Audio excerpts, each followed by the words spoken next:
Susan's video's not on.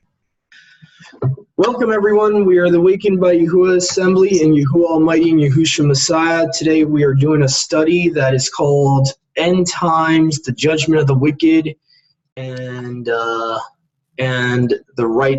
second resurrection for the righteous and the wicked. So that's going to be what we're going to be talking about. First, we're going to go into, as you can see here, the second resurrection. We're going to talk about that first. Our sister Sally will be leading us off at Daniel chapter 12, verse 2. So lead us off. Okay, Daniel 12, verse 2. And many of those who sleep in the dust of the earth wake up, and to some to everlasting life, and some to reproaches and everlasting abhorrence.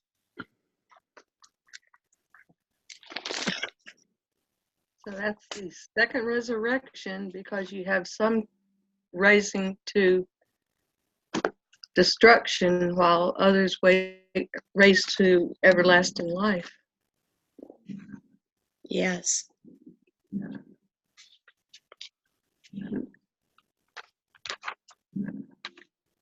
The first resurrection is only those that are raised to everlasting life. Just making a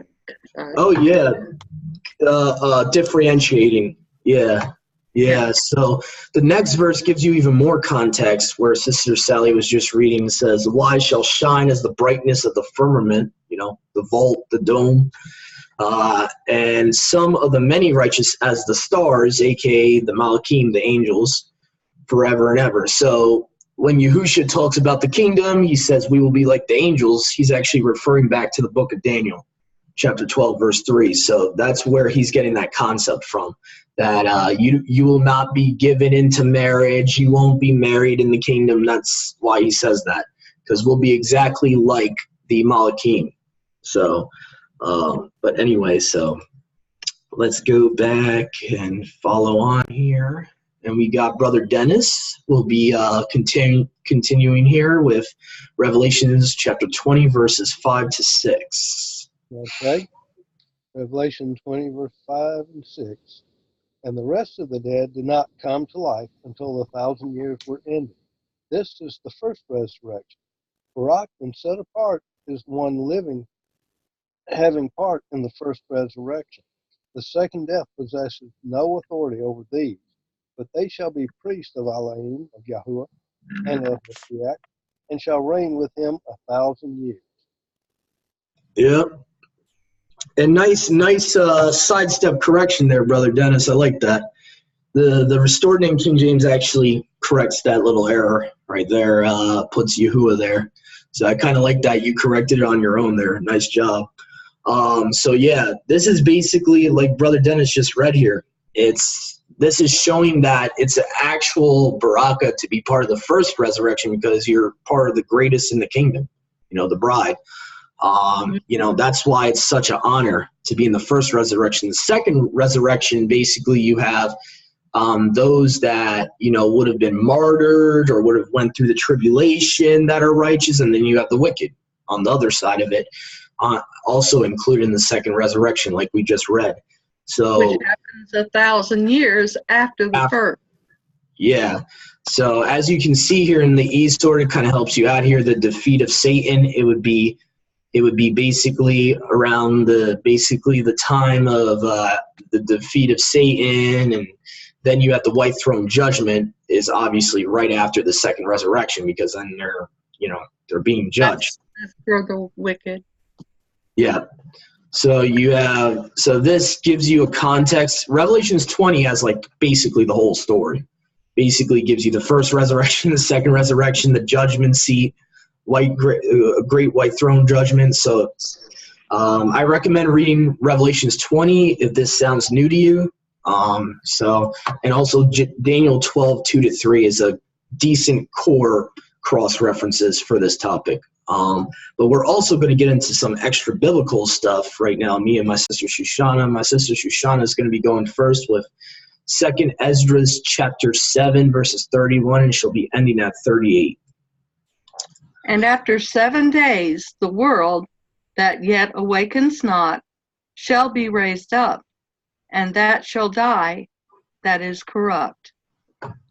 And the earth shall restore those that are asleep in her, and so shall the dust, those that dwell in silence, and the places, the secret places, shall deliver those souls that were committed unto them. And Yahuwah shall appear upon the seat of judgment, and misery shall pass away, and the long suffering shall have an end. But judgment only shall remain, truth shall stand, and faith shall wax strong, and the work shall follow, and the reward shall be showed, and the good deeds shall be of force, and wicked deeds shall bear no rule. Then said I, Abraham prayed first for the inhabitants of Sodom, and Masha for the fathers that sinned in the wilderness, and Yahusha after him for Yasrael in the time of Achan, and Samuel and David for the destruction, and Shlomo for them that would come to the sanctuary. Mm. Mm.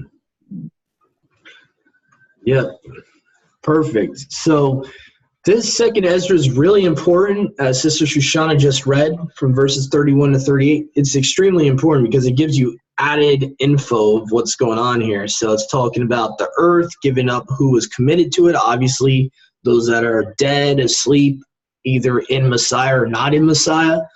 Again, that's referring to the second resurrection. So you have the first resurrection is those that are dead in Messiah when Yahusha returns. That will be part of the 144,000. So the 144,000, some of them are those of us that are alive at that point, and the other part of the 144,000 is those that are been asleep in Messiah before his coming. So this is talking about, I think, I could be wrong, but this is talking about the second resurrection in chapter 7 here of 2nd Ezra. Is talking about all of them that are in the earth, they're going to be given up. You know, when Revelations talk about the sea gives up Sheol in the grave and all that. So it's kind of like the same concept. So I really recommend this extra biblical book if, if you got eyes to see, ears to hear, and you want to get deeper into this topic. This is a great chapter from 2nd Ezra's to read. It even talks about the secret places, verse 32, which probably is talking about the chambers of Sheol, most likely. I would think. And the book of Enoch talks about that too, the chambers of Sheol, and that's probably where Yahusha got Abraham's bosom from, and the different places of Sheol. There's a place in Sheol for the righteous that's called Abraham's bosom, and there's a part of it that's called a fiery gulf that is fixed. He words it as that's like a place of torment that they're waiting for the day of judgment, basically. But anyway, that was a great read, sis. A lot of decent info in there. It even talks about the paradise of delight in verse 36, which is pretty important because that's talking about going back to the Garden of Eden, the restored Eden. And then it talks about the pit of torment, what I would assume is the bottomless pit that leads to Gehenna. I mean, I'm assuming that's what it's referring to there. But let's see here. Let me go to... Okay, so now I'm going to be reading from 2nd Baruch 21:23 and 15 verse 8. Just for order-wise, I'll probably be reading from 15:8 first. See here. There we go. All right, so here we go. This is my PDF. Anyone interested in getting a PDF for this book of the Apocalypse of Baruch, 2nd Baruch, let me know. All you viewers and listeners that are going to see this video, just let me know in the comments section. If you would like this, I can give you a link to it. I fixed it a little bit because originally it was from YahwehSword.com and they had, Yahweh instead of Yahuwah, so I had to do a little editing on this. So let's see here, 15 verse 8, we're almost there. Almost there. Okay. So 15 verse 8, For this world is to them a struggle and an effort with much trouble, and that according which will come a crown. Remember what Yahushua says to Paul to tell us, don't let anyone take your crown. So this connects with the New Testament here. And that according which will come a crown with great splendor. Go ahead. Is it not showing? You're supposed to read that because I've got it marked for me. Oh, whoops. Let me make sure that was mine. 15:8. Yeah, I think that's me. Yeah, that's one of mine. Yeah, you had the You probably have it twice. Okay. Oh, whoops, my bad. I'll remove it. Oh, it's okay. Yeah. So let me. Unless you want it read twice. No. You can remove it from yourself. From you reading it, that's fine. I didn't realize I must have made a mistake and gave it to you. Okay. Let's see. It says, "For this world is to them a struggle and effort with much trouble, and that accordingly which will come a crown with great splendor." So if we break this verse down here, the great splendor is talking about the resurrected bodies. The crown is obviously talking about salvation. It's talking about, don't let anyone take your crown. Mm-hmm. So this actually connects perfectly with what Paul says and what Yahushua says in the New Testament. So that's why I included this. This is a great cross-reference. So now I'm going to go to 2 Baruch 21:23 is my last one. And then we're going to be going into the importance of Torah observance. So let me just make sure I get this verse here correct. Okay, so it's 2 Baruch 21:23. Okay. So 2 Baruch 21:23. Let me see here. So here we go. We're almost there. Okay. And it happened at sunset. Very important there. So showing importance, focusing on sunset here at evening time, that my being received many thoughts, and I began to speak in the presence of Yahuwah the Mighty One, and said, okay, so maybe that was a mistake. Maybe I didn't need to include that one. That's my bad. I thought, oh no, 23. That's why. I'm like, what the heck? I know there's something important. All right, my bad, guys. It was supposed to be verse 23. All right, here we go. Therefore, reprove the Malach of death, the angel of death, and let your splendor appear. And let the greatness of your beauty be known, and let the realm of death be sealed, so that it may not receive the dead from this time. And let the treasuries of the beings restore those who are enclosed in them, meaning the treasuries would be the chambers in Sheol. So it's talking about, the grave holding us 6 feet under, and basically he's praying to Yahuwah, like, let the death not swallow up, let the grave not swallow up the beings anymore. Let them not swallow up, your people anymore. Let the grave actually give up everyone that's in it. So there will be no more death. Yeah, so this, perfect cross-reference there, yeah. There's no more death. So this is the same thing, too, in Revelations. I think it might be 21, where it talks about the sea gave up all the dead in it, and gave up the grave and Sheol, and Sheol was actually thrown into the lake of fire, if I remember correctly, that verse. So there was no more dead people in the grave. So then the grave, obviously, there's no purpose for it, and that's why it's thrown into the lake of fire. There's no purpose for it anymore. But yeah, so that was 2 Baruch 21:23. So let's go here and continue here. So now we're going to go to the importance of observing the Torah, the law. And there's a lot here. Okay, so we're going to, Sister Susan, if you could possibly read Matthew chapter 7, 13 to 15.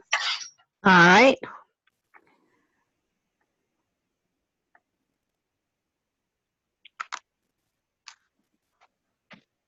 Matthew 7, what? Yep, chapter 7, verses 13 to 15. enter you in at the strait gate. For wide is the gate, and broad is the way that leads to destruction, and many there be which go that way. Because strait is the gate, and narrow is the way which leads to life, and few there be that find it. So beware of false prophets, which come to you in sheep's clothing, but inwardly they are ravening wolves. Hmm. And the false prophets are those that tell you you do not have to obey the law. So if you've heard anybody tell you that, they're a false prophet. Hmm. Do not listen to them. And I want to show something here that is kind of hidden in our translations in verse 14 here. If you look at the Greek word that they use for narrow, it's not just narrow. Tribos, tribulation. Mhm. So actually it should have been translated, if the English translators did it correctly, it should have been because strait is the gate and tribulation is the way which leads to life.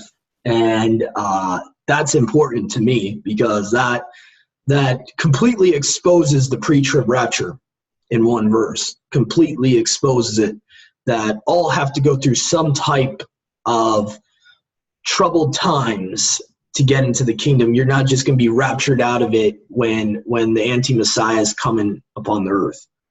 So that, to me, that's an important difference there. Instead of just narrow, it's actually tribo, meaning tribulation. And that's G5147, which is the Greek word they use in other places for the Great Tribulation and tribulation. So just thought I would mention that. It's a very important thing to understand that. And you read that in 2 Baruch 15:8. For this world is to them, to us, a struggle and an effort with much trouble, and that accordingly which will come a crown with great splendor. Yeah. There it is right there. Yeah. Sister Susan, if you could possibly read also Matthew chapter 5, verses 17 to 21. Okay.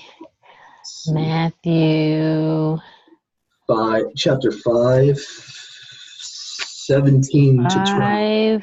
5:17. Think not that I have come to destroy the law or the prophets. I am not come to destroy, but to fulfill. And fulfill means to make full, to fill up, to... Actually, preach, according to the Greek word here, plero. Plero is translated in other places in the book of Acts. When Paul is talking about preaching the Besorah, he uses that same word. So actually, if we were to be completely correct, and if the translators would have actually did the right job here, they would have translated it as to fully preach or proclaim. It even says right here in the Strong's. So, yeah. So verse 18. Yep. For I say to you, till heaven and earth pass away, let not one jot or one tittle pass from the law, till all be fulfilled. Do I go to 19? Yep. Go all the way to 21. Whosoever therefore shall break one of these least commandments and teach men to do so, he shall be called the least in the kingdom. But whosoever shall do and teach them, that one will be called great in the kingdom. Verse 20. For I say to you that except your righteousness exceed the righteousness of the scribes and the Pharisees, you will in no way enter the kingdom. 21.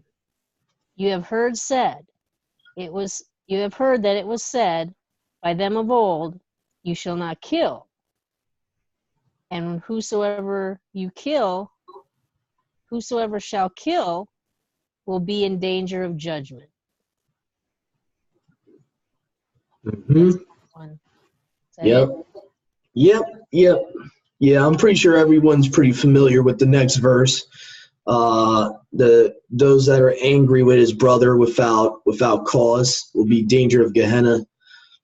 I'm pretty sure if you haven't been familiar with it, I'll read it real quick. It says, "But I say unto you that whosoever is angry with his brother," now, and this is for any Christians watching, continue without a cause, not just it's not in general that it's bad to be angry with your brother, okay?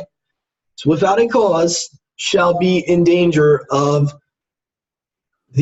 now they put judgment here, but if you look in the Greek here, krisis actually sometimes means condemnation, okay? Damnation. So you got to be careful with these translators here because they sometimes don't translate that Greek word correctly. Krisis, which is G2920 from the Strong's Concordance. Okay, so this I believe this is Go ahead, sis. I said King James gets it correct. It says damnation. Yeah. So I mean, you know, it's funny. The older ones get it correct, of course, and the newer ones kind of say judgment.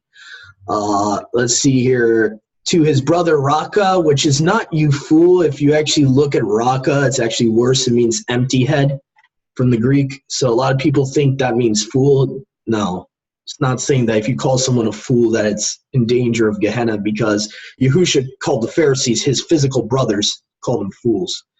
So just keep that in mind. You know, so this whole context is basically if you're angry with your brother without a cause for no reason, and you're calling him an empty head, like stupid, like idiot, that's what it's actually talking about. That's the context. Like, Well, if there is a reason, most people get upset with people because they think there's a reason. Nobody just. Well, I know some people that are stressed out and they'll lash it out on their brother or their sister. That's no reason. Just because you're going through something doesn't mean you lash it out on a brother or sister. So Yeah, you're right. Yeah, that's true. No, because I've done it before, sis, and I've had to repent of it. So I know there's times when that happens. I know Yeah, there's. I guess so, there is. like- You're right. Like I didn't generally. get enough sleep, and I'm crabby. Yeah, like I didn't get enough sleep, or I'm going through a particular sin that I'm having trouble repenting from, so I'm gonna take it out on my brother and sister. You know, that type of thing. You know that. Love and confidence. My biggest one is I take it out on myself. Mhm. Call myself stupid. Yeah. Not good either. No, that's not good either. I wouldn't recommend that either. But sometimes I joke around and say, you know, stupid, like just smack myself in the head. But yeah. Anyway, Sister Susan, if you could possibly read the last one I have you for this portion here is Matthew 23, 1-3. Okay. Takes me a minute to find it. Matthew 23, 1-3. Yes. Then spoke Yahusha to the multitude and to his disciples, saying, Scribes and the Pharisees sit in Moshe's seat. All, therefore, whatsoever they bid you observe, that you observe. But do not do after their works, for they say, and then they don't do. Okay. That's 1-3. Did you want me to? Perfect. Yeah, no, that's perfect. That's kind of the gist of it right there. So just to break it down, I think for most people that even easier translation I have here on my phone is the New Living Translation, and kind of gets to the point of it. It says, "Then Yahushua said to the crowds and to his disciples, the teachers of the religious law and the Pharisees are the official interpreters of the Torah of Moses. So practice and obey whatever they tell you, but don't follow their example. For they don't practice what they preach or what they teach." So that's basically what Sister Susan just read from her version, is basically Yahushua's telling his disciples to keep the law.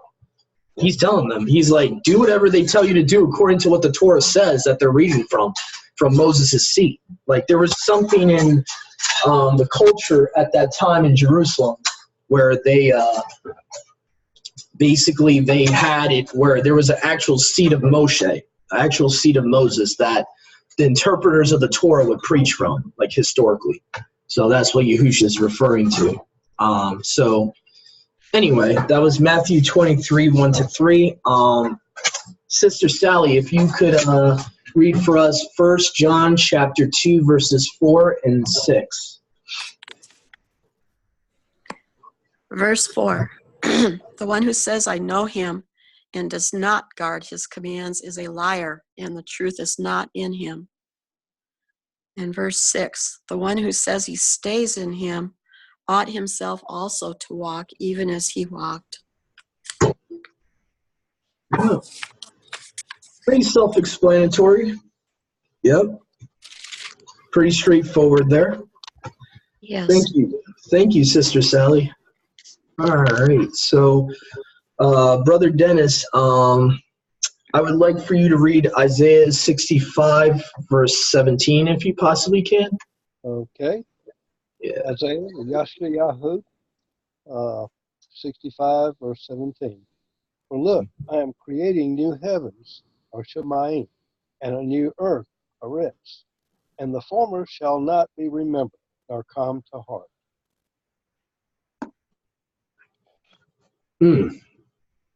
That was 65, verse 17. Maybe I gave you, maybe I cited the wrong verse. Let me see here. That might have been the wrong one. That might have been my bad. Yeah, I always get confused 66, 17 and 65, 17 for some reason. All right. Yeah. Yeah, you can read the 66, 17 if you want. Okay. I messed up. All right. Those who set themselves apart and cleanse themselves at the gardens, after one in the midst, eating flesh of pigs, and the abomination and the mouse are snatched away together, declares Yahuwah. Abomination. So, for any of you believers out there, and I know there's some out there that, you know, you got your modern Bibles that tell you in in parentheses that he made all foods clean, you might want to think again. What's that word mouse? I mean, who eats mice? What, can you see if it has a Strong's next to it? Yeah. The Septuagint actually has abomination in plural here, just to note, in that same verse. So it's probably more than just one abomination, I've noticed. Let me see here. I'm going to go with the Strong's on my Apostolic Bible Polyglot and look at the Greek here for mouse. What is the word for mouse? Maybe they're talking squirrel or rabbit or something. Because who eats mice? Sounds like moron. Yeah. What? Moron. It literally looks like moron from the Greek. M-O-O-R-O-N. It's probably where we get the word moron from. Myrrh, that is by implication perfumed oil, ointment. Yeah, that could have been just a mistranslation. I mean, I don't know why you would want to consume chemicals like perfume, especially in our day. That's like all chemicals and stuff. That's disgusting. It's interesting you mentioned that, because that's about what we're doing. They put things in food to make them enticing, smell good, and taste good, so you can't resist them. Yeah, so I think it probably, from the Greek here, it probably should have been ointment, perfume, oil. That's what it seems like from the Greek here. So they definitely mistranslated in the English Septuagint. It should have been perfumed oil, ointment. I'll see what the Masoretic says here real quick. if they actually Yeah, I'm have going to see what mine says too. What verse is that? 66:17, because there's the Greek definitely indicates it shouldn't be mouse. Now, according to the Masoretic, it's mouse. A mouse. Yeah. So, I mean, I can see people eating mice because, I mean, people are eating dogs in other countries, so I wouldn't be surprised if there's, people that think eating mice is okay. I wouldn't be surprised. Or I mean, people who eat rabbits and they're rabbits, cats, dogs. I mean, And they probably call them delicacies. Oh yeah, in other countries it would be considered delicacies. Yeah, especially in like probably the Eastern countries. See here, but the main thing we take away here is it's talking about swine's flesh. And another thing I noticed is where it says abomination singular, the Septuagint has abominations. So most likely talking about shellfish and other stuff and, anything you could think that would be abomination to eat according to Leviticus 11. I mean, it could be more generalized than just the mouse and the swine. It could be dogs, cats, you got... clean. Yeah, so, and I like how the Septuagint stuff. What did it say, Brother Dennis? It said they would be taken away in your version? Yeah. The Septuagint says, shall be consumed together. So this is more alluding to the day of his wrath. He's going to destroy the earth with fire and stuff like that. So it gives you even more of an idea in the Septuagint version that this is the day of his wrath. So people out there that, the pigs are clean now. No, they're not. Okay, Isaiah 66 is all future. If you read this whole chapter, even the header on Esor, final judgment and the esteem of Yahuwah. This whole chapter is the day of Yahuwah here, the day of his wrath. And he's talking about the 2 verses earlier. Yahuwah will come as fire, and his chariots as a storm, to render his vengeance with wrath. I mean, right there. So I know some people try to work their way around this verse, and try to say, that's Isaiah. That was in the days of Isaiah. Nope. Hasn't happened yet. For those who aren't familiar with what is clean and unclean, read Leviticus 11. Yeah, we'll skim through it a little bit, and give them an idea. Should not eat. Yeah, so let's actually get to where it starts talking about what animals to eat and not to eat. Okay, let's start at verse 3 here. It says, whatever parts the hoof and cloven-footed and chews the cud, meaning chewing grass, among the animals you may eat. So pretty straightforward. Those that have a cloven-footed hoof and chews the cud, you're allowed to. Like a cow, a bull. Yeah, cows. You got chickens, turkey, bison. Yeah. Well, yeah, they don't have hooves, but they're part of the birds you can eat. Yeah. Nevertheless, among those that chew the cud or part the hoof, you shall not eat these. Sheep are good, clean animals to eat. Yep. So too. So we got camel that's unclean. That's the first one.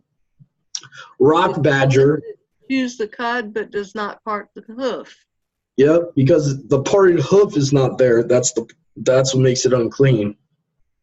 And other reasons too. Scientifically, we could get into a whole discussion why camels are unclean. They swallow their own spit. I mean, they retain their pee and their things, their humps. I mean, there's a lot of reasons why they're unclean to eat. Yeah. The rock badger, which I'm guessing that's some type of bird, because it chews the cud but does not part the hoof, is unclean to you. Oh, no, it's a badger. Yeah, that's some type of rodent, I guess. The hare, so that's talking about a rabbit, because it chews the cud and does not part the hoof, is unclean to you. And the pig, because it parts the hoof and is cloven-footed but does not chew the cud, is unclean to you. You shall not eat of their flesh. You shall not touch their carcasses. They are unclean to you. Okay, so then it says, these you may eat, all that are in the waters, everything in the waters that has fins and scales, whether in the seas or in the rivers, you may eat. And I don't think we have to go through the whole thing with the fish. You can kind of get an idea just from that verse. You know, those that have scales and If it fins. has fins and scales, it's fine. Yeah. But if it has neither fins nor scales nor one or the other, then it's not. Yeah, the one I was deceived by was the catfish. I did not realize did not have one of those. And I was eating it for a while when I first came to Torah, and no one was telling me any different. And I had to find it myself, rereading Leviticus 11. I'm like, ooh, all right, I got to repent of that. So, yeah, so.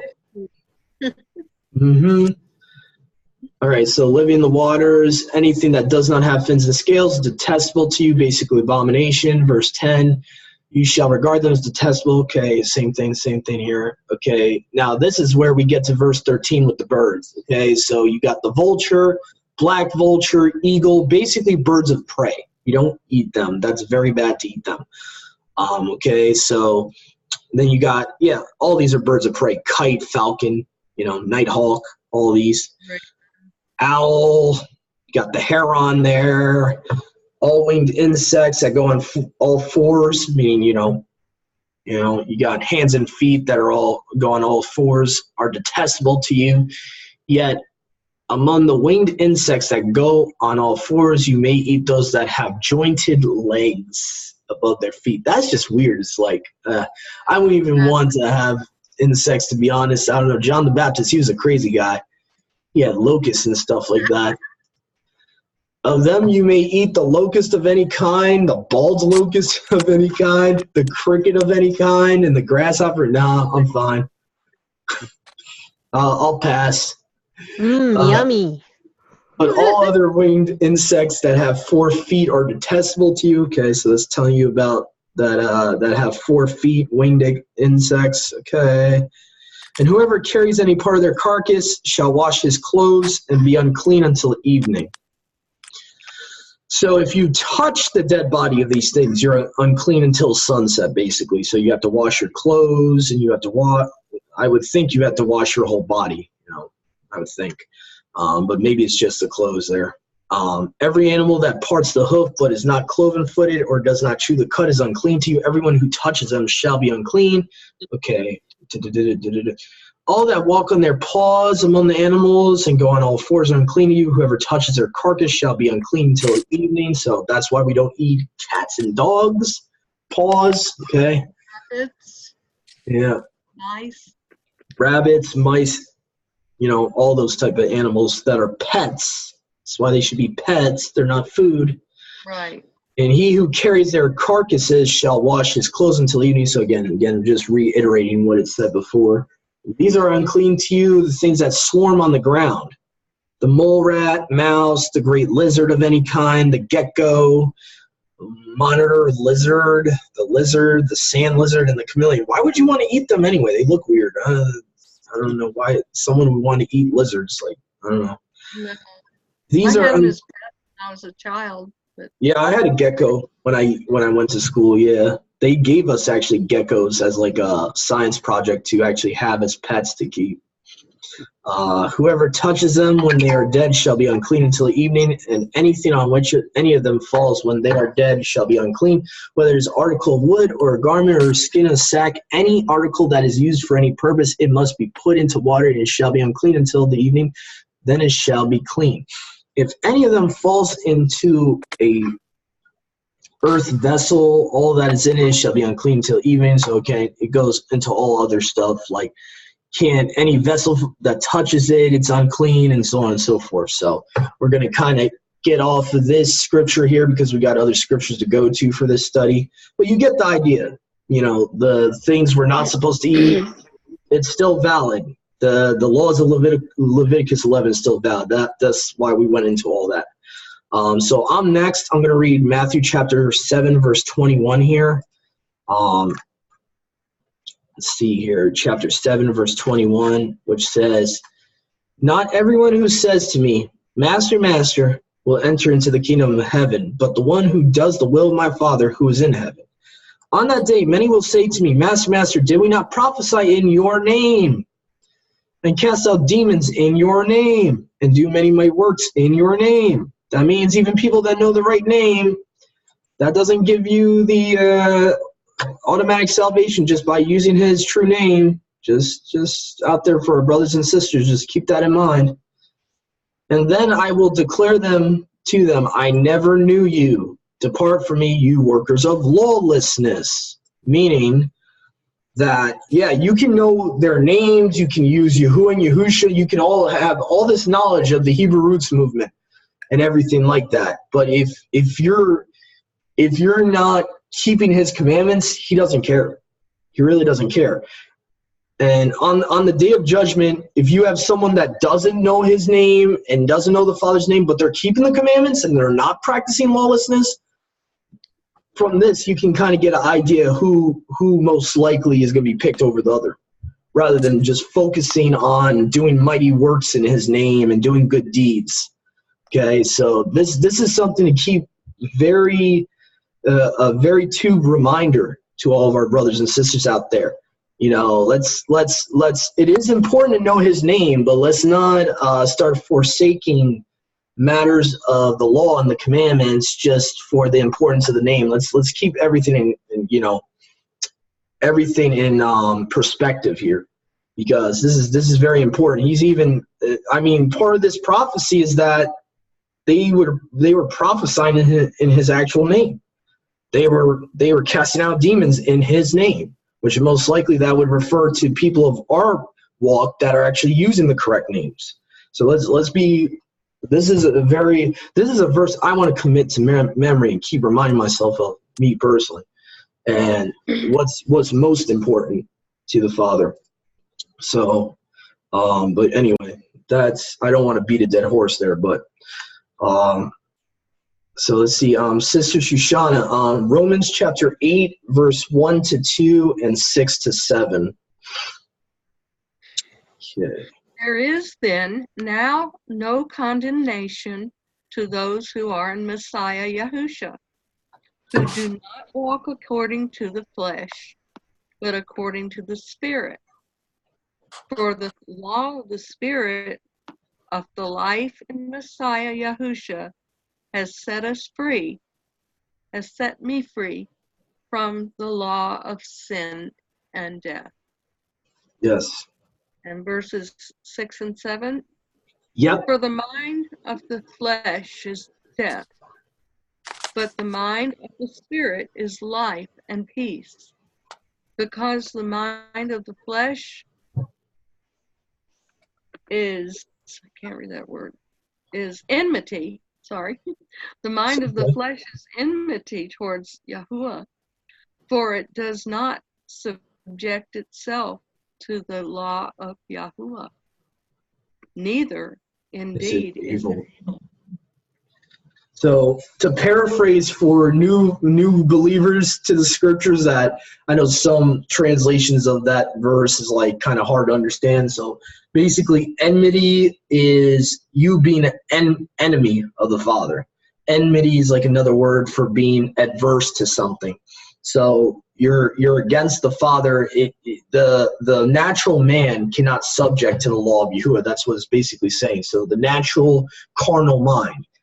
Our carnal minds are never subject to his Torah. That's why he has to renew our mind, just like Romans 12:2 talks about. So without the Spirit renewing our mind to keep the law, our flesh is going to keep compelling us to break the law.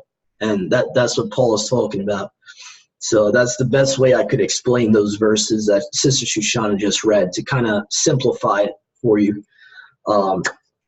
Brother Dennis, if you could possibly read Philippians chapter 2, verse 12. Okay, Philippians chapter 2, verse 12. So that, my beloved, as you always obeyed, not only in my presence, but now much rather in my absence, work out your own deliverance with fear and trembling. Yeah. So fear. Yep. Go ahead, Brother Dennis. Yeah, like you said, for the next verse, for it is Yahuwah who is working in you. That's how we do it, both in desire and to work for his pleasure. Yep. The beginning is once you accept Yahusha's sacrifice, you accept who he actually is, you know, and you believe in the Basora, then you humble yourself and allow him to actually be the master of your life, and he'll lead you into obeying his commandments, and it will come to a point where sin won't be natural to do anymore. It will come to a point where he's changing your mind on things and how you look on other things. Like our outlook on life will change once you become spiritually recreated. Spiritually speaking, you become a new creation spiritually, and you're a totally different person. You don't like the stuff you used to like. You don't like getting drunk anymore. You don't like listening to secular music. If he's truly working in you, he'll convict you of stuff like that. It won't. I'm speaking from experience. It won't even feel worth it anymore. You know. But anyway, so Sister Sally, if you could possibly read Hebrews chapter 5, verse 9. Verse 9. And having been perfected, he became the causer of everlasting deliverance to all those obeying him. Yep. And notice it says, he caused those to inherit everlasting salvation that obeyed him. So again, it's conditional.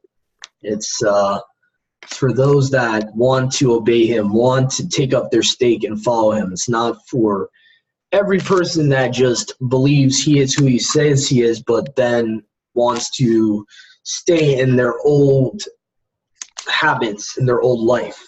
He's not gonna give salvation to just anyone. He's gonna give it to people that are actually following him, doing his will. So, yeah. So here we go. I'm gonna be reading next here from John 3:36 to piggyback off of what Sister Sally just read. This is a second witness here to that. Is in John 3:36, and a reminder to those that are reading from just regular English translations. This is another verse that has gotten pretty butchered by the English translators. Okay, so wow, I'm surprised the English Standard Version actually did it correctly. And this is a Christian Bible. I'm surprised. So the ESV says, whoever believes in the Son has eternal life. Whoever does not obey the Son, where some older Bibles will say does not believe the Son, which is weird because a completely different Greek word there than the first word, shall not see the life, but the wrath of Yahuwah remains on him. So basically, obedience is involved in this too. And this is the main chapter that's using Christianity for, just believe. If you read verse 36, that contradicts that misinterpretation of John 3:16. So it's not just believing in him. It's actually you're obeying him. You're actually allowing him to be the master of your life. You're not the master of your own life anymore.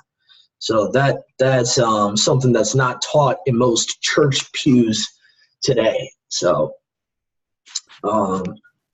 Sister Sally, if you possibly could read Hebrews chapter 10, verses 36 to 37. For you have need of endurance, so that when you have done the desire of Elohim, you receive the promise. For yet a little while, he who is coming shall come and shall not delay.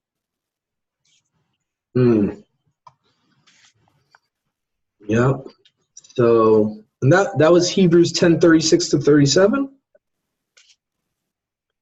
Yes. Okay. Because I could have swore it said something else. It said, Really? let's see here. Oh, my bad. I meant to give you Hebrews 10, 26 to 29. My bad about that. That's my fault. I can read that. Yeah. Let me fix that on this document. I can't believe I had that wrong. 9. There we go. Yep. For if we sin purposely after we have received the knowledge of the truth, there no longer remains a slaughter offering for sins, But some fearsome and but some and excuse me, let me start again. But some fearsome anticipation of judgment and a fierce fire which is about to consume the opponents.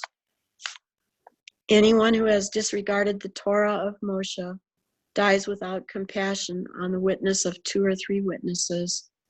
How much worse punishment do you think shall he deserve who has trampled the Son of Elohim underfoot, counted the blood of the covenant by which he was set apart as common, and insulted the spirit of favor? Do you want me to Yep. read one more verse? No, that's perfect. That's it. Thank you. Let me just why is my Kindle not working on here? Come on, Kindle, what are you doing? Let me see here. That's weird. Okay. Let me just. What's going on here? Why is it not working? Hold on. Sorry about the technical difficulties, guys. This usually doesn't happen. Trying to use the share screen here, but it's not showing up for some reason. The Kindle's not showing up for option for. There we go. Yeah, sometimes it does that. I don't know why. Okay. All right. So I'm going to be using the Targum version of Genesis 39:9-10 to show you another cross-reference of how it is dangerous to sin on purpose. Dangerous. This is added info that most versions of Genesis 39 won't have. And this is an older manuscript similar to the Septuagint, but not as old, most likely. But I'll show you where they have added information here. It says, this is the story of Joseph being tempted by Pharaoh's wife. It says, there is none other in the house greater than I, nor has he restricted me from anything but yourself, referring to Pharaoh's wife.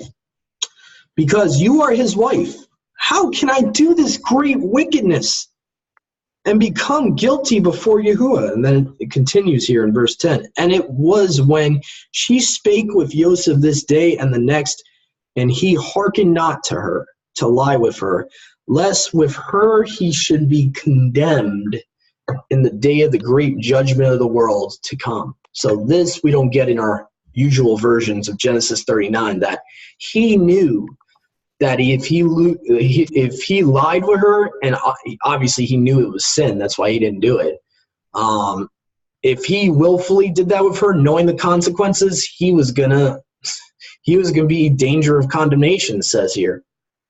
So this is something serious. This is how serious willful sin is.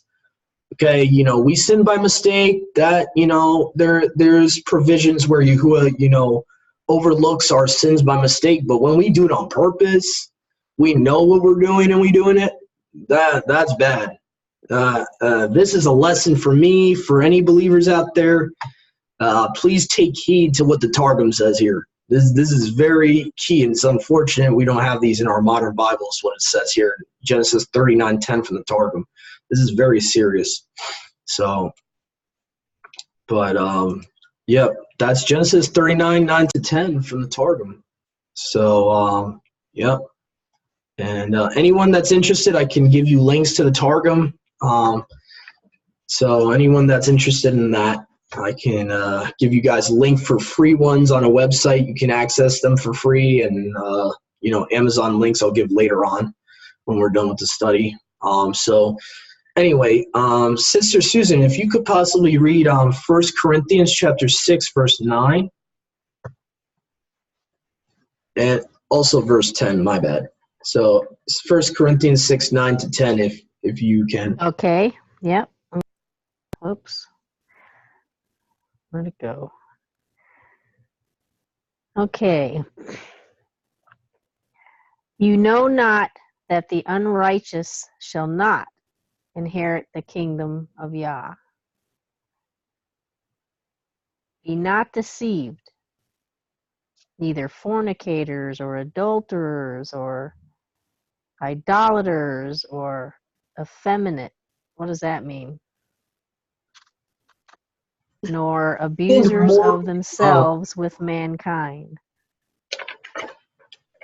Yeah, I was just gonna explain effeminate is when a man basically has female tendencies, acts like a female, kind of like what they call as metrosexual in modern day.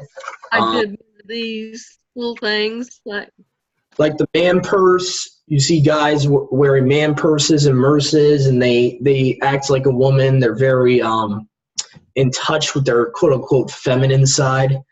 Yeah, yeah, yeah, cross dress sometimes. yeah. Well, yeah, that's even worse. That's like transgender. That's like even worse.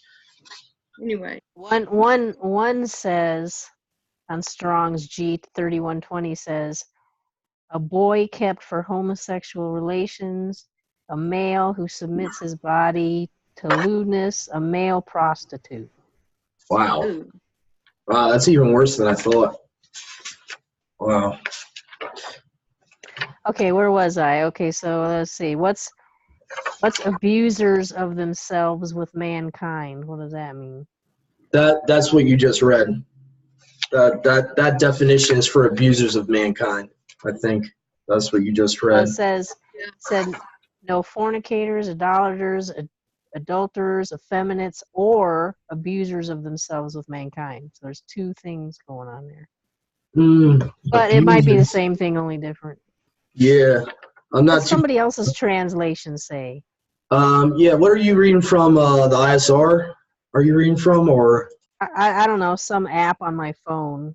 Okay, I'm let not me even see sure. It's here. eSword. It's the eSword King James version, I think. Oh wow, okay, that might be why. So what Okay, does the Septuagint say? let's see. Well, Septuagint's only Old Oh, Testament. that's right. That's only Yeah, Old let Testament. me go to the Aramaic in plain Yeah, English Aramaic. and see. It says, or do you not know that evil men do not inherit the kingdom of Yahuwah? Do not be deceived, nor fornicators, neither worshippers of idols, neither adulterers, neither sexual molesters. Yeah, that's probably talking about molesting children, is that one word you were referring to. Neither males lying down with males, homosexuality. See, some of them will actually call it homosexuality in certain versions. So that it depends on the translation too of that. So yeah, it's males laying with males, homosexuality, sexual molesters, molesting children, adulterers, idol worshippers, fornicators. So those are all the things Paul is telling us. Be aware of such, because you will not make it into kingdom if you practice such things. So these are like general sins that people need to be aware of, number one, like to stop doing if you're a new believer, basically. So and then verse 10 goes on to more stuff like frauds, thieves, drunkards, insolent, neither extortioners. These do not inherit the kingdom of Yahuwah. So yeah, people that are overcharging for Bibles, you might want to be listening here. You might want to not be an extortioner. Yeah, you know who I'm talking about, and you know who I'm referring to right now. People charging almost $200 for a Bible. Yeah, might want to look at that. So I get passionate about that. I'm sorry. I get passionate about that. That ticks me off. But anyway, sorry about that little outburst, but that, I don't know, I just felt like Yahuwah was leading me to say that. moving right along. Yeah, sorry about that, audience. Sometimes I get ticked off by certain things. All right, Sister Shoshana, can you please read Book of Enoch, chapter 1, verses 5 to 7? Yes, I can. All right, let's see here. The Kadash Great One will come forth from his dwelling, and the eternal Yahweh will tread upon the earth, even on Mount Sinai, and appear from his camp, and appear in the strength of his might from the heaven of heavens, And all shall be smitten with fear, and the watchers shall quake, and great fear and trembling shall seize them unto the ends of the earth. Mm. And the high mountains shall be shaken, and the high hills shall be made low, and shall melt like wax before a flame, and the earth shall be wholly rent asunder. Wow.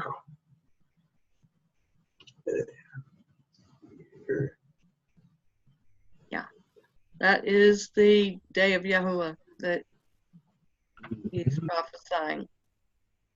Here I got verse 9 here. It says, "And behold, he comes with 10,000 of his set apart ones to execute right ruling upon all and to destroy all the wicked and to convict all flesh of all the works of their wickedness which they have wickedly committed, and of all the hard things, harsh things which the wicked sinners have spoken against him."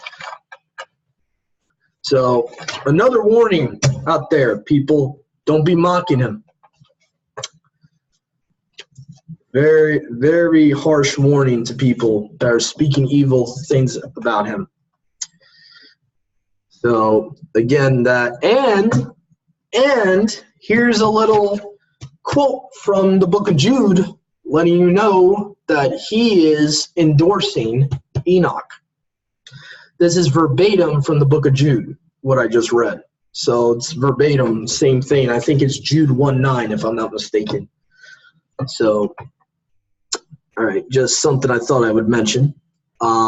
Sister Shoshana, if you could possibly read chapter 5, verses 4 and verse 6. Okay.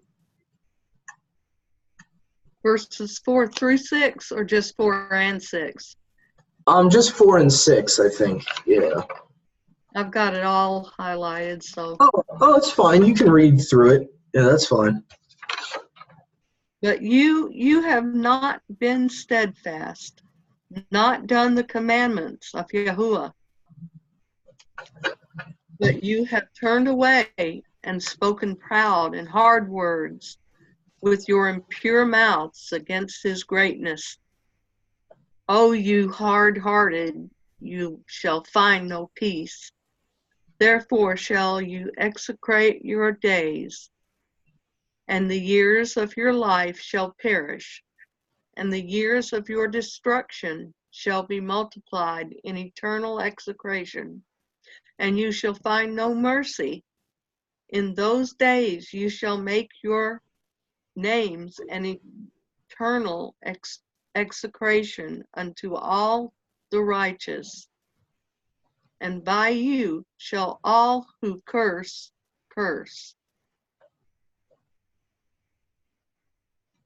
Let's see. There's more to it. And all the sinners and godless shall imprecate by you. Yeah. All right.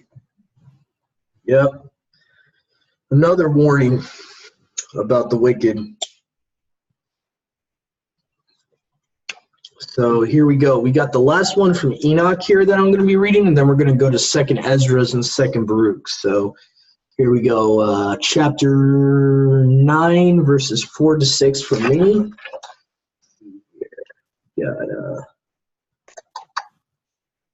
And they said to Yahuwah of ages, Master of masters, Elohim of Elohim, King of kings, where do we see that in the canon?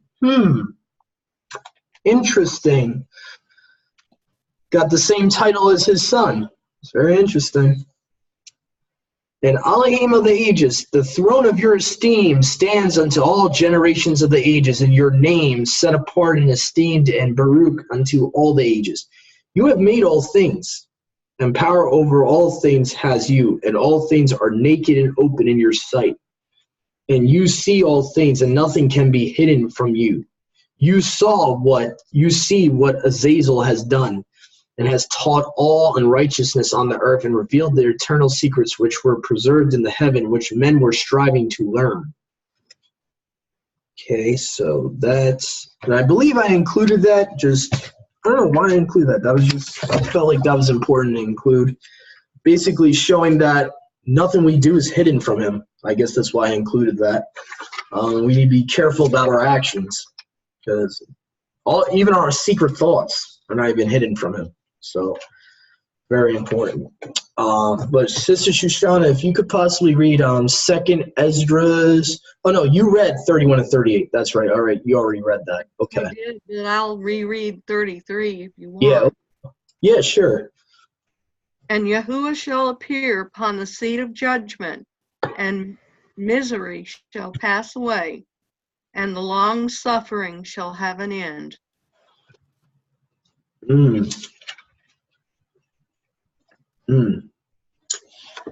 Wow.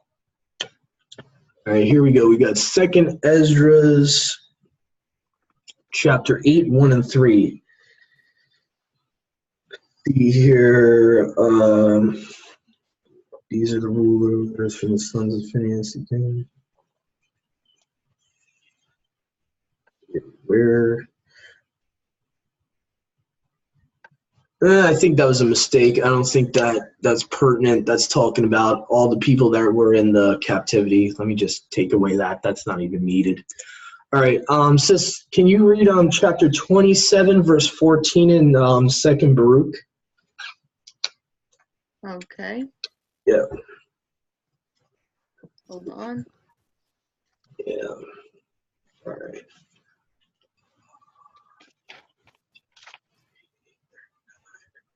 (27) verse 14. Yes. Okay. Ways to tell right now, though. We should figure out that. Brother, can I ask for a big favor? Yes. I need wisdom, need prayer, because we came to this guy to bring the truck over here to see if he'd work on it. And my grandson's feeling. All right, we're back, everyone. Sorry about that, but that was a necessary matter. We had to help our sister in the belief. So we're back on, and we're going to be finishing this study here. So here we go. We're going to try to get back in gear here. Let's see here. I think I'm about to read 2nd Ezra. Yeah. You. 27:14. Yep. 2nd Baruch, actually. Yeah. 2nd Baruch. Sorry. Yeah, I'm looking at Baruch. I don't know why I said Ezra. Okay. Okay, here it is. 2nd Baruch 27:14. For some of these parts will withhold a part of themselves and take from others, and will accomplish that which belongs to them and to others. Hence, those who live on earth in those days will not understand that it is the end of times. Yep. So they won't understand that we're in the end times, that we're in the latter days. They will see all these things, all the calamities, and they're just gonna doubt it. They're gonna have their eyes totally veiled from the realization of it. They'll be they won't realize that is the end times. So yep. 2nd Baruch 21, chapter 21, verses 19 and 23 I'm about to read here. So let's see here. That was chapter 21, verses 19 and 23. 19 and 23, right. So there we go. How long will corruption remain? Obviously, this is talking about our mortal bodies here, not just sin, but our corruptible bodies. And until when will the time of mortals be joyful? Until when will those who pass away be polluted by the great wickedness in this world? Wow. Polluted by the great wickedness in this world. That's probably talking about the end times again. It's also talking about when will corruption be put to an end? When will it be joyful for the righteous? So very important verse right there. Then if we go down here, verse 23 here, it says, therefore reap. Okay, I feel like we've read this already, verse 23. Yeah, that's a mistake on my part. I typed it twice for some reason. I don't know why. Okay, let me just fix that. All right, the next one I'm going to read is 2 Baruch 13, verse 8, and which says, let me just try to redo my share screen because I know it keeps pausing for some stupid reason. Whoops, wrong one. Why is it doing that? I wanted to go to the book of Baruch. There we go. So 13 verse 8 here, which says, okay, let's scroll up here. 13 verse 8.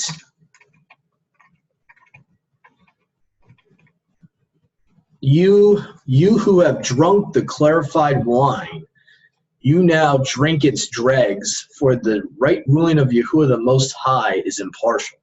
This kind of reminds me of like those that drink the cup of the whore, that, drink the cup that's mixed, undiluted, and all that. So that's kind of what's reminding me right now. Let's see, something I should have actually added to this study. That's something I might put in the comment section. All right, so Sister Shoshana, you have 2nd Esdras, chapter 8, verses 52 to 53. For unto you a paradise opened, the tree of life is planted, the time to come is prepared, plenteousness is made ready, a city is built, and rest is allowed, yea, perfect tenderness and wisdom. The root of evil is sealed up from you. Weakness and the moth is hid from you, and corruption is fled into Sheol to be forgotten. Wow. Wow. That's powerful. So as we see, this is again showing the realm of the dead. It's hinting to the resurrection here and all that. So this is very important. And I think my last one here that we have for the whole study here is chapter 8, verse 39. So we're about to finish this study, and then we'll have some time for our brothers and sisters to add anything they would like to add. So let's see here. And we're going to do, I think I'll use the Webwood Apocrypha. They actually have 2nd Esdras here. 8, verse 39. Okay, it says, but I will rejoice over the framing of the righteous, their pilgrimage also, and the salvation and the reward that they shall have. Now, this is important. Notice how it's separate. Notice how salvation is separate from a reward. Remember what Ephesians 2:8-9 says. Okay, it's a gift, not a reward. Okay, so everyone that obeys Yahusha, does the will of Yahuwah, is going to be given salvation. That's a general gift. But there's a reward that comes with that gift, and that's what's known as the position we will have in the kingdom, Matthew chapter 5. Okay, greatest or least. That's the differentiation. I just want everyone to kind of soak that in, because this gets missed when we talk about the greatest and least in the kingdom. There's doctrines out there that says least in the kingdom means you're not in the kingdom at all, which I personally disagree with. Least in the kingdom, you're in the kingdom, you're just not part of the bride. You're not part of the 144,000, you're least. And that's why it says in this particular verse, in 2nd Esdras 8:39, it says, I will rejoice over the framing of the righteous, their pilgrimage also, and the salvation and the reward, meaning they're separate. So there's a reward that comes separate from just salvation. And so that's just something I wanted to kind of, for people to take away here from this verse. So this is showing that salvation and our reward are two different things. So just wanted to kind of show that. And that's pretty much the end of today's study. Now I'm just going to allow our brothers and sisters to add anything they would like to add. So feel free if there's anything we might have missed to cover, or you wanted to say to the audience, the viewers, the listeners. Yeah, you were talking earlier about Go ahead, Dennis. you were talking earlier about of course, the rapture theory, but of course, about the rapture of the wicked, the tares. Yeah, we definitely touched on that. That was in some of the stuff we read. Yep, and if you want a particular verse that actually talks about the rapture of the wicked in the Old Testament, it's Proverbs 2, verse 21 literally says that the wicked will be uprooted from the earth. So if anyone is interested in showing and disproving the pre-trib and why it's not biblical, this is just one of it. One verse here. It says, "For the upright shall dwell in the earth, and the set apart shall be left behind in it." Okay, and then it says, "The paths of the wicked shall perish out of the earth, and the transgressors shall be driven away from it." I think the Masoretic says they shall be uprooted from it. Yeah, be rooted out of it. So again, so Proverbs 2:21 to 22 actually tell you the truth about who's being left behind and who's not. So when a lot of people go to Matthew, and go to Corinthians and talk about one is left in the field and the other's taken, yeah, but who is taken? Not the righteous. It says the righteous will be left behind in the earth. So obviously the New Testament is not going to contradict the Old. The context that Yahushua is pulling from is, in my opinion, is straight from Proverbs chapter 2. So he's saying that the righteous are going to be left behind when the wicked, the tares, are uprooted and thrown into the furnace. So that's just something I wanted to mention there to add to what Brother Dennis just said. But other than that, has a lot to say about that. I was trying to find it, but I don't see it right now. Yeah, I know Matthew 13 has the whole breakdown of it, pretty much. When you go down to like verse 37 all the way down, pretty much tells you that the man who sows, he that sows the tube seed is the Son of Man, the field is the world. The tube seed are the children of the kingdom, but the tares are the children of the wicked one. The enemy that sows them is the devil, and the harvest is the end of the world, and the reapers are the angels. As therefore the tares are gathered and burned in the fire, so shall it be at the end of this world. The Son of Man shall send forth his angels, and they shall gather out of his kingdom all things that offend, or more correctly in the Greek there, it's talking about those that cause stumbling blocks, and them that do lawlessness, and shall cast them into the furnace of fire. There shall be wailing and gnashing of teeth. So pretty much Matthew 13, 37 to 42 gives you like pretty much the whole wheat and tares situation. So it lets you know who's being taken. Okay, so it's Yahushua is literally talking about that the tares are taken, and they're removed first. So very important thing to understand that the tares are taken first, they're uprooted first from the wheat. So And the wheat are taken. Yep, they're taken when Yahushua comes back, and the dead in Messiah, the other wheat that are dead in Messiah, shall be in the dust of the earth still. But when Yahushua comes back, they awake out of their sleep, and those that are us that are left over, shall be with them. Your spirit talks about the gathering of the tares.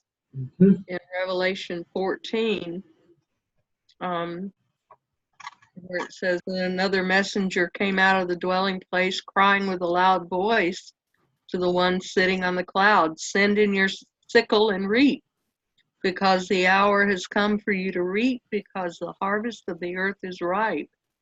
And the one sitting on the cloud thrust in his sickle on the earth, and the earth was reaped. And another messenger came out of the dwelling place which is in the heaven, and he too held a sharp sickle. And another messenger came out from the slaughter place, having authority over the fire. And he cried with a loud cry to him having the sharp sickle, saying, 'Send in your sharp sickle, and gather the clusters of the vine of the earth, because her grapes are ripe.' And the messenger thrust his sickle into the earth and gathered the vine of the earth and threw it into the great winepress of the wrath of Elohim, or Yahuwah. And the winepress was trodden outside the city, and blood came out of the winepress up to the bridles of the horses for about 1,600 stadia, whatever that is." Stadia, yeah, it's a measuring unit. Supposedly in I think one of my modern New Testament Bibles I got for free from that Bible Society that I have translates it a little bit more modern. It talks about basically up to the horse's like knees, like that much. Like it's like, you know, it's pretty deep. That measurement. That's like a lot of blood. Their knees. Quite a bit. Yeah. So it's like trying to think of what Stadia actually is. Like if I looked up on Google what Stadia, what type of measurement Stadia is. Yeah, I wonder if that's where we get the word stadium. Probably that's where we get stadium from, yeah. Yeah. Stadia measurement. Okay, Stadia measurement converter. This is kind of cool. Okay. Let's see here. They got convert from Stadia, convert to, let's see, miles, meters, liters. I guess liters would probably be what we would want. And so, it's just, let's see here. I'm trying to figure this out, how much 1,000 stadia would be, because that's trying to figure out like how much that would be. I mean, I'm guessing it's pretty deep. I'm guessing the amount of blood would be pretty deep if it's 1,000 anything. I mean, that's, let's see here.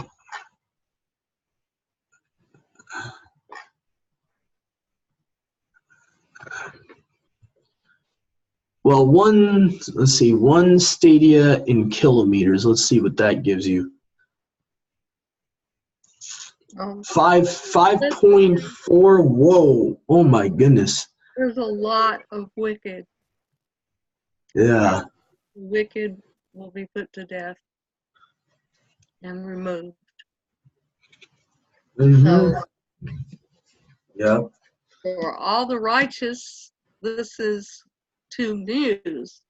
And I think that the main thing we should take from the study is to become righteous.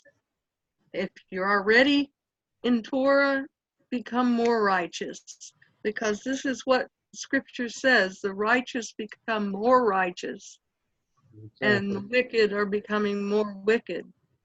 Yeah, it actually says, let the wicked become more wicked. Yeah. Let them. So it's, yeah, those are one of the hardest things, is actually seeing it, but you have to let it increase.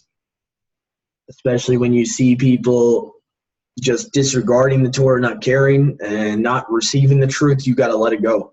You got to be like, all right. You know, the Father says, let them become more wicked. So, you know, it's a tough thing. You have to, you know, ideally Yahuwah wants everyone to become righteous and more righteous that are already righteous, but There are going to be those that are wicked that will become more wicked, that don't have eyes to see and ears to hear. So this message is for anyone that is being called by the Father, that's being called by the Son, to receive the Son as the Messiah first, and then follow his ways. So that should be the steps that we are encouraging you to do today. Accept Yahushua. Obviously, that's the first step. Accept him. Accept what he's done for you, that he loves you enough, that the Father loved you enough, Yahuwah loved you enough to give his only begotten Son as a way back to him, as a way out of damnation. And so that once you realize that, you will allow his Spirit to guide you into his truth and to obey him, so that you will be able to be given that free gift when he returns. And the more and more you work at turning away from sin, the closer you are to the ultimate reward, which is to be part of the 144,000. And I can't stress that enough for our brothers and sisters. There is a difference between the least and greatest in the kingdom. There is a difference. I know there's a doctrine going out there that least in the kingdom means you're not in the kingdom at all. And I'm sorry, that's wrong.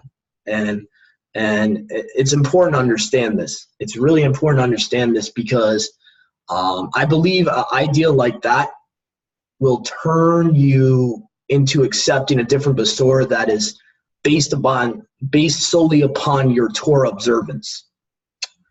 And I see it happening with our own brothers and sisters. I see where they're starting to get into so focused on the works aspect, the obedience aspect, that they're borderline going over there. And I pray and expect that, just be watchful that you're not getting deceived into another Besorah, because at the end of the day, his sacrifice is what gets you in the kingdom. Just remember that. Just remember that. So let's not get carried away here. We are very zealous for the Father, but let's not let our zealousness turn into works-based salvation. Just be careful. There's always that temptation. So let us be very careful about that. So that's all I really want to say. Thank you for joining us today, and have a great night. Shalom. Shalom.